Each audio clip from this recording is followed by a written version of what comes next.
Napansin mo ba kung bakit ang ibang hiniwang mansanas ay hindi agad nangingitim? Ang sikreto nito ay ang makabagong teknolohiya na tinatawag na genetically modified o GMO.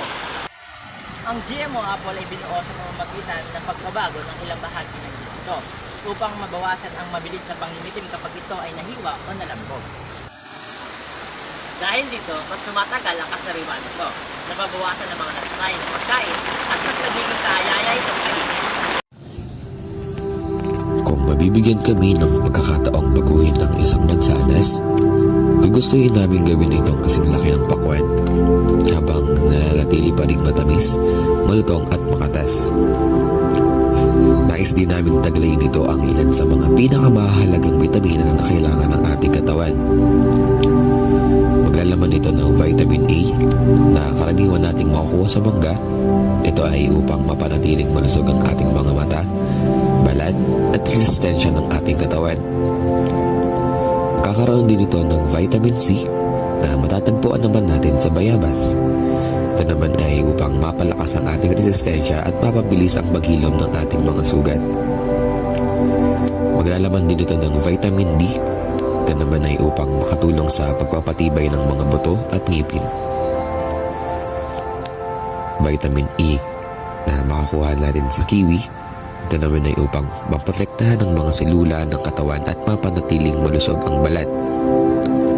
At vitamin K na matatagpuan naman natin sa bayabas. Ito naman ay upang makatulong sa tamang pamumuo ng dugo at pagpapatibay ng ating mga buto. Bukod sa mga bitamina, nais din namin maging mayaman ang mansanas sa mahalagang mineral tulad ng calcium, iron at potassium. Ito naman ay upang lalo itong maging masustansya.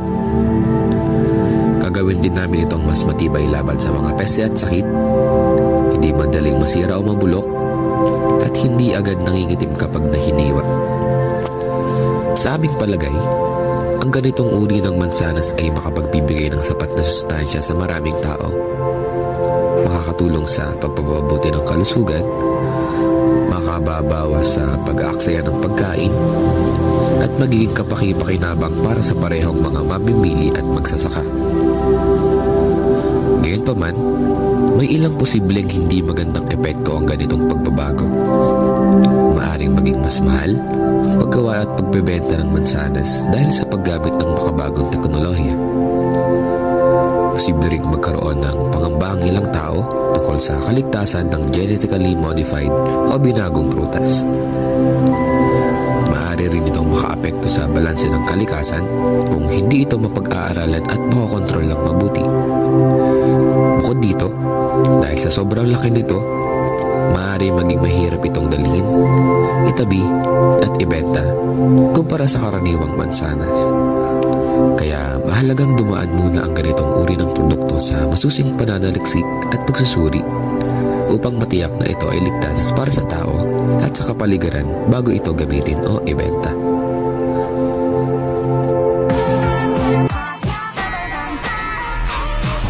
Ay ang genetic engineering, kung saan binabago o inililipat ang mga genes upang makalikha ng mga bagong katangian o mapabuti ang mga kasalukuyang katangian ng isang organismo. Sa tulong ng makabagong agham, nagiging posible ang ligtas at mas tumpak na pagbabago sa genetic na katangian.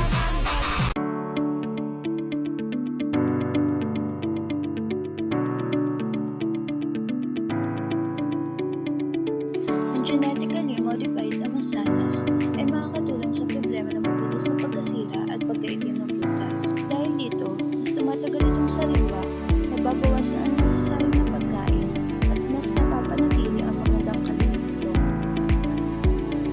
Makikinabang dito ang mga magsasaka, tindero, at mamimili dahil mas kaunti ang naisirang ani at mas maraming prutas ang maaaring magamit o maibenta.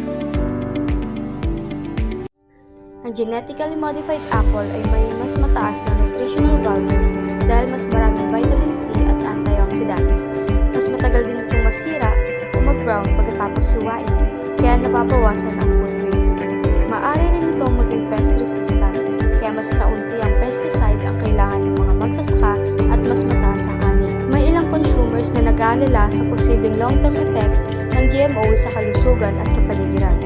Maaari rin itong makaapekto ng GMO crops sa biodiversity kung hindi maayos ang regulasyon. Kaya mahalaga ang masusing testing, monitoring, at tamang labeling upang maging ligtas at transparent para sa mga mamimili. Ang GMO apple ay mas masustansya, mas matagal ang shelf life, at mas matibay laban sa peste. Ngunit mahalaga pa rin ang tamang pagsusuri at regulasyon upang masiguro ang kaligtasan ng